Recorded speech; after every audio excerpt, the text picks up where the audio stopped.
Guys, welcome back na naman dito sa ating YouTube channel, guys. So dito na side, another day, another printing na naman tayo, guys.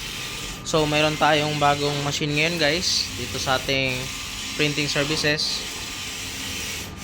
Yung gamit na printer natin ngayon is 72 inches, exceed na i32 ang head.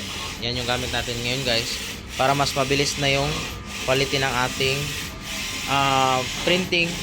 Mas malakas na din yung ano niya, yung mapiprint ng ating printer kasi malaki na yung capacity of printing niya, guys. So ito yung full image niya, guys.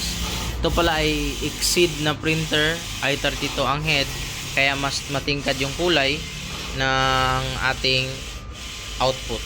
And then yung gamit na paper dito is 72 inches, guys, kaya mas malapad siya. So guys, thank you for watching this video. I will post more video like this for our vlog.